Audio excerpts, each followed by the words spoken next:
this is what I think. I think everybody needs to just break up.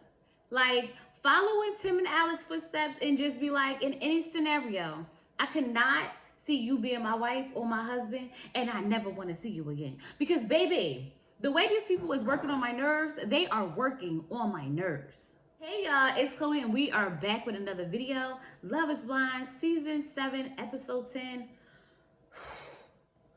We need to just call it quits. That's what I think the episode should have been called. Call it quits. Okay? But before we go ahead and get into this review, I need you guys to do me a favor. If this is your first time here, sit back, relax, watch the video through. And if you like what you see and you like what you hear, go ahead and hit that subscribe button because what? We are on the road to 10K. If you are one of my lovely members or subscribers, hey y'all, how y'all doing?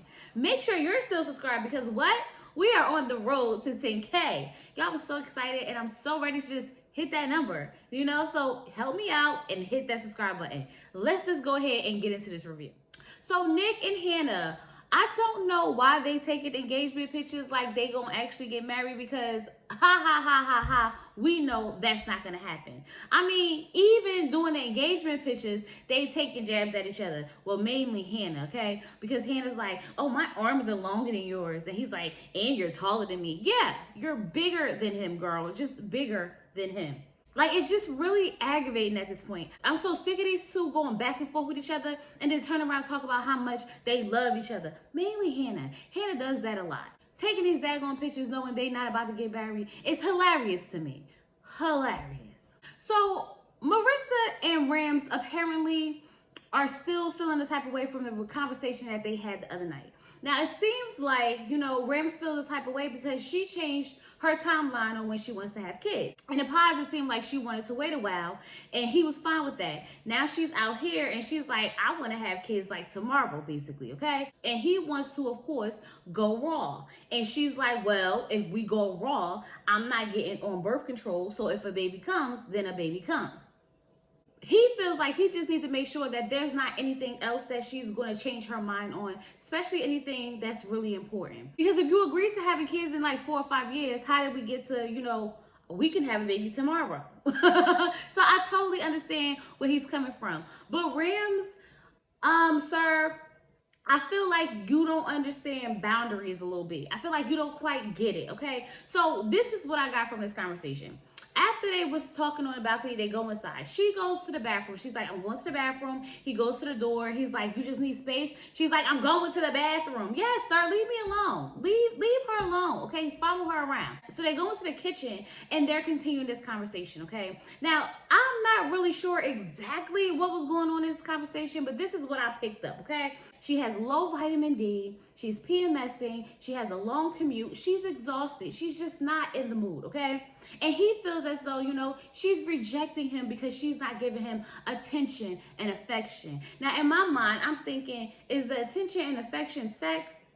What is the attention and affection that you're trying to get from this woman when she's clearly telling you she doesn't feel well and she doesn't really feel like being bothered, but you insist on, you know, pushing those boundaries. Even in the conversation, he still wanted to give me a hug, give me a hug. And I'm like, she just told you she don't feel like being bothered. And you want to keep reaching for hugs. Sir, relax. Calm down. Calm down.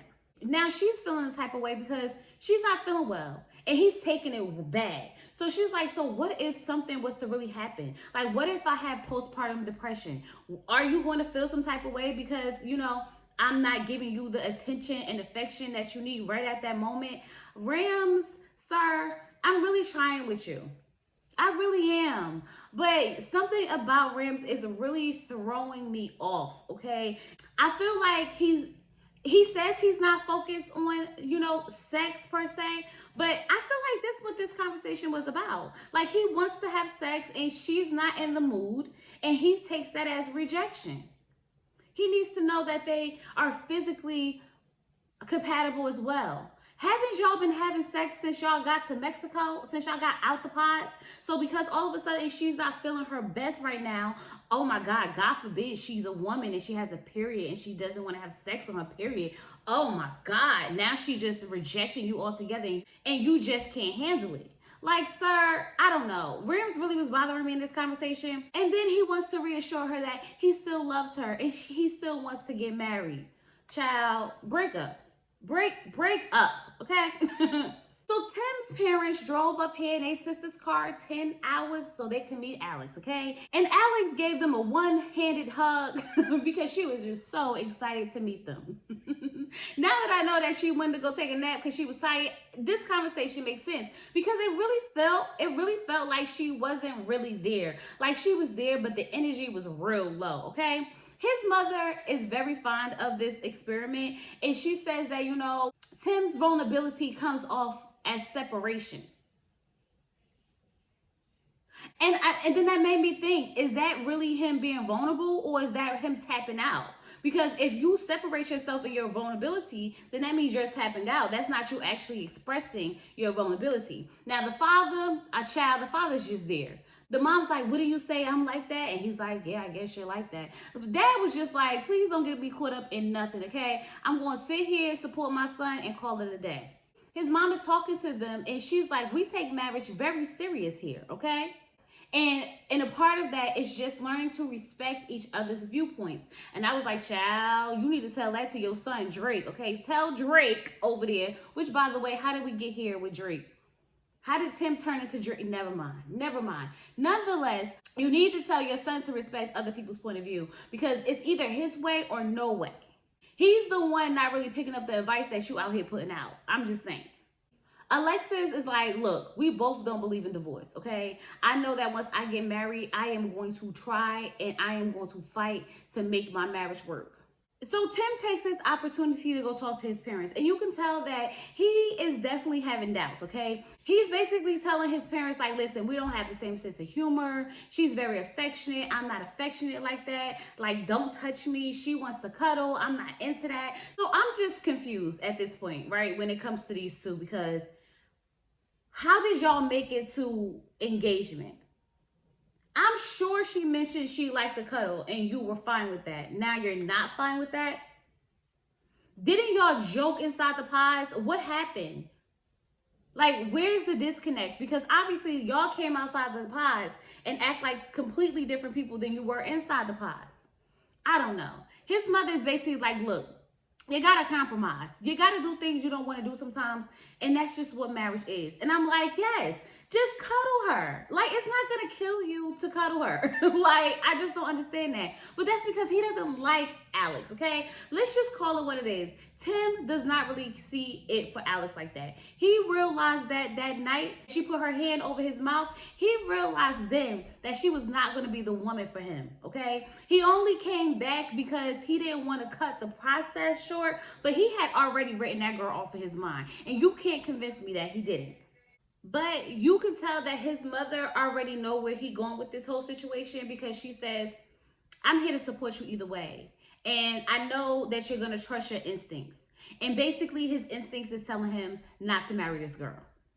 So Tyler's sitting on the couch looking stupid because he literally told this girl that, you know, he's a sperm donor. And she believed him. She believed him. And she's sitting there and she's like, I'm just trying to figure out how I'm going to navigate all this. I don't hate you.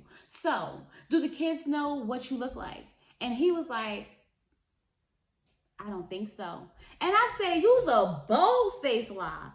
Cut it out. Stop lying to this girl. Tyler, how far are you willing to go with the lie, sir? How far? Like, I need to know. Because you have pictures with these kids.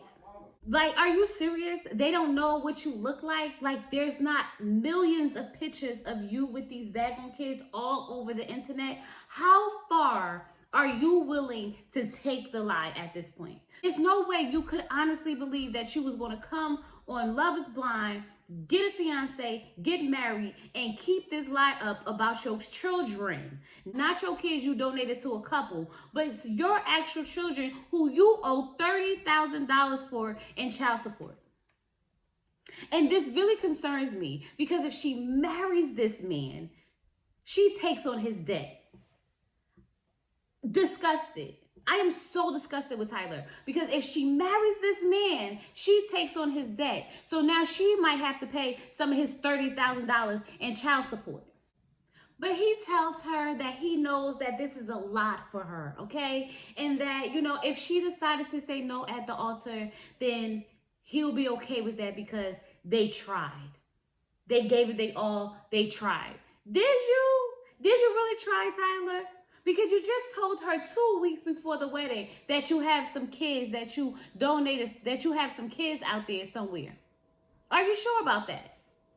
Child, a mess. And she just sitting and eating it all up. I just feel like we've known each other forever. No, it's not been forever. It really hasn't. And I don't know why it feels like that. But okay. Garrett and Taylor is still holding on strong. But we do realize that, you know, Garrett's mother is not budging, okay? Because they want to make cute little notes for his parents. And he basically like, I don't know if my mom going to show up or not, but we could give it a shot, okay? Either way, he doesn't care. He's going to marry her by any means necessary. He don't need anybody approval for it. Because he really wants to marry Taylor. And nobody's going to stand in the way of that. Not even his ex-girlfriend who be texting him. Hannah is still treating Nick like SHIT, okay? Like sugar, honey, iced tea. Really, really bad, okay? They're sitting down talking, lying about how they're really ready to marry each other. And we already know that they're not getting married. I wish they would just hurry up and break up already because, like, you're not fooling anyone, Hannah.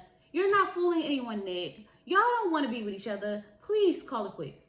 Like, I don't even see the point of waiting to get down to the altar at this point because you're both really doing yourselves disjustice, okay? Hannah takes the opportunity to call him out because she has to initiate everything. She has to initiate sex. She has to initiate conversation. You know, he said he was going to read a book and he still hasn't took the initiative to read a book. Like, why him reading a book really bother you? Like, Hannah just be nitpicking. Girl, if you don't want to be with the man, just don't be with the man. You don't have to go through all of this. You really don't. But nonetheless, he tells her that he wants to be treated like an equal. You treat me like I'm beneath you. And I need to be treated like an equal. And she told him that she will treat him like an equal when he contributes equally. The way I would have got up and walked the F away, because baby, I am not your child. I don't know what reality you live in, and maybe you have taught him a thing or two, but he is not your child. And for you to sit there and talk about him contributing equally, miss me with that. That is your partner. That is your fiance. That already proves how you look at him. You do think that he's beneath you, and you treat him as such. Nick, do you like the abuse? Are you just putting up with this so you can embarrass her at the altar and say no? Because, like, there's no way you should have sat there and let that girl talk to you like that. And then Hannah does what Hannah always do. She tries to cover it up right at the end with but I love you and I really want to get married to you. No, you don't. So stop saying it. Rams and Marissa are in the bed, and he's feeling a lot better now because I guess they could be a little bit more physical because she's not on her period anymore. So she lets him know, like, you know, just once a week out of the month, I get like that, okay? So if you can accept that once a week, then this marriage can work. It's not going to work. It's just not going to work. I just don't see this working. Something about Rams is really, really throwing me off. Like, I feel like he's unsure about a lot of things. And he does try to have a conversation, but he really, really is putting it in the back of his mind. And he's processing this thing. And I don't think they're going to get married. So, y'all, I got to look down at my notes every now and then when I get into this whole Tim and Alex situation, because baby, I need to make sure that I got my facts correct, okay? So Tim comes into the house, and he comes into the house, and I was like, well, so what's going on? Because he was like, we need to talk. You want to talk now or you want to talk later? He's like, yes, I would like to have an intentional conversation. So I was like, oh, child, what done happened? Please don't tell me that these two been fighting off screen again. Please don't tell me that's what's been happening.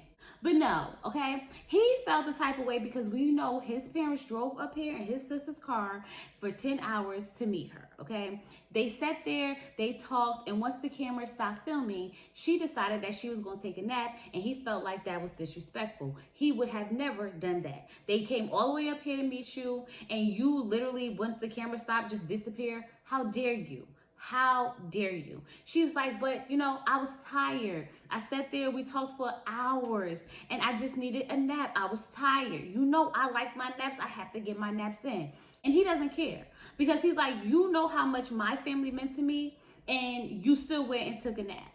So obviously you don't care.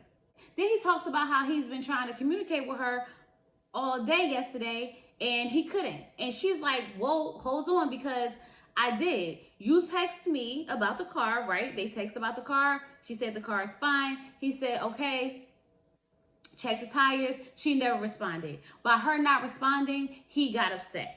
So he called her. She didn't answer because she was taking a nap, okay? She woke up. She saw the missed call. She said, oh, Sweat, let me call him. She calls him and he's like, I don't want to talk.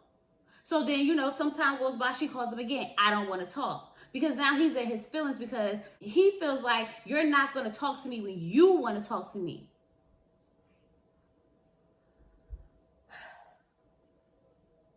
Listen, I'm just confused at this point. Because if she told you she was taking a nap, why are you so upset? Just talk to her. It's like tit for tat. And I said this in my other review. He forgave her because she started to see things his way and understand where he was coming from. And then I was like, well, I hope that he can also see things her way and see where she's coming from. Tim does not see anything anybody else's way but his. But I am going to side with him on the fact that he did a lot when your family came up here. He cooked, he bought the food, he cooked it, he served it. He read that letter to your father. And he had to turn around and clean the dishes. And I'm like, now, girl, you know that's wrong. Why you didn't wash the dishes?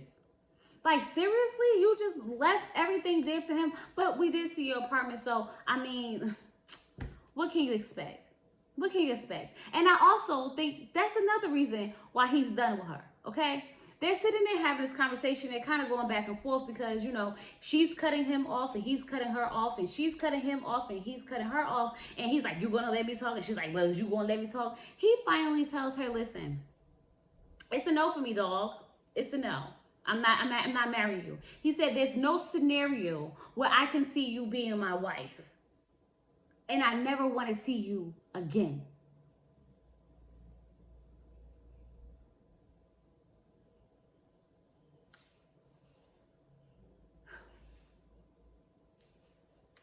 Crazy. When I tell you my mouth hit the floor, because are you serious? Now, I know this wasn't it. This wasn't it.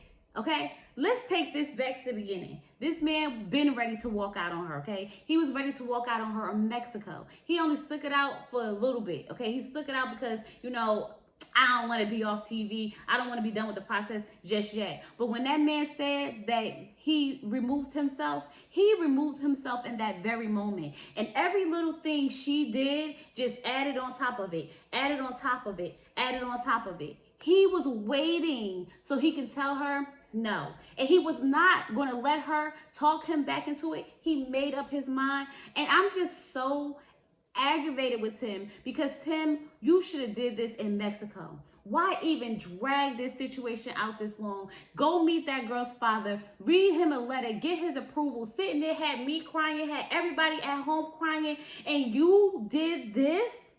Crazy. Crazy.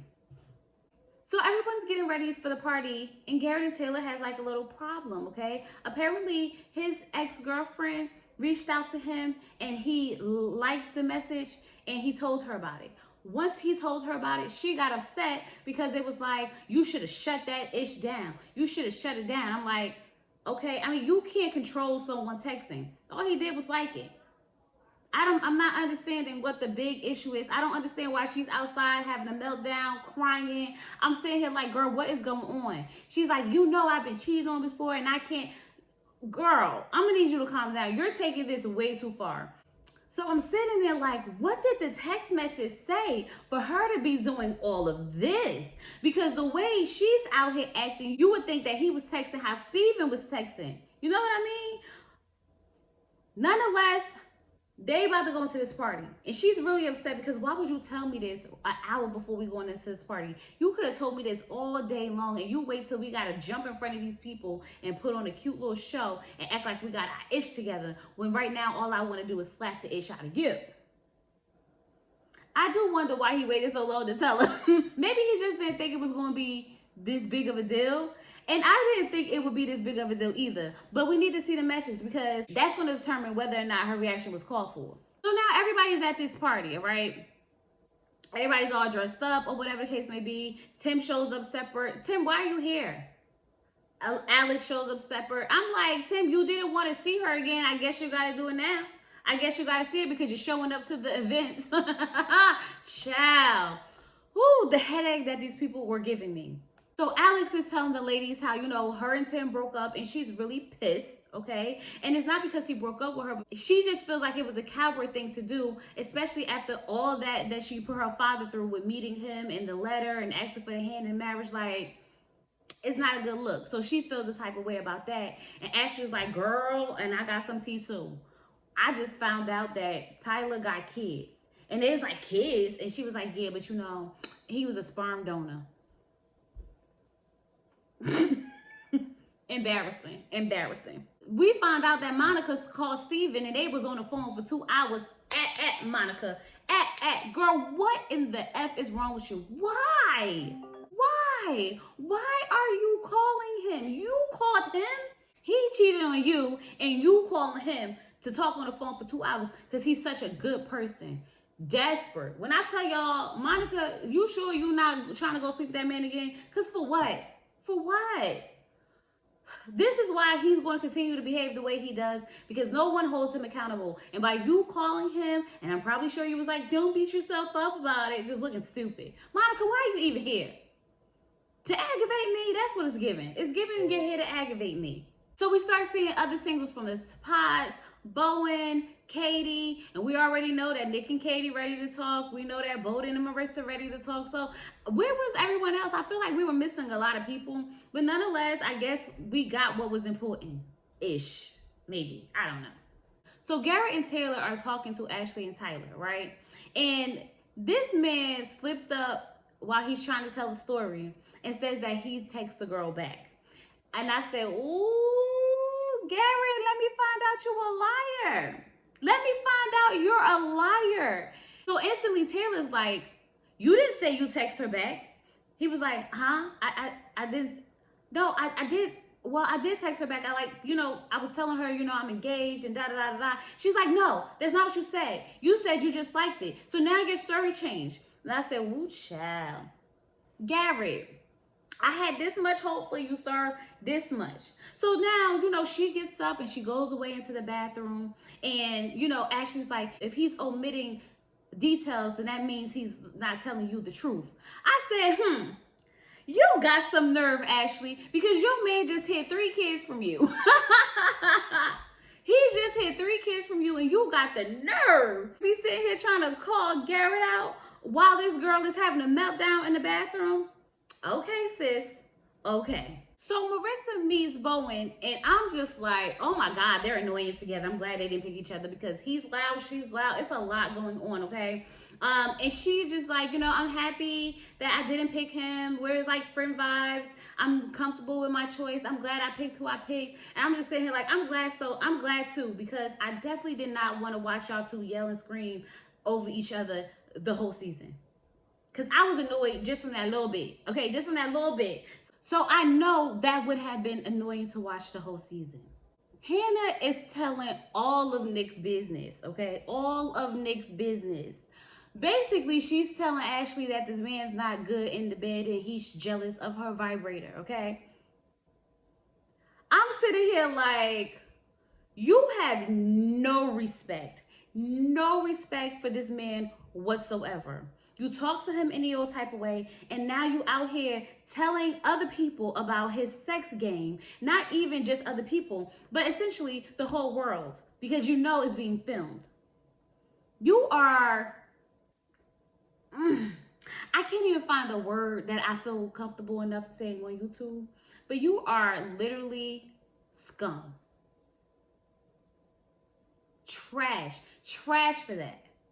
That man has done nothing to you for you to continuously embarrass him the way you do.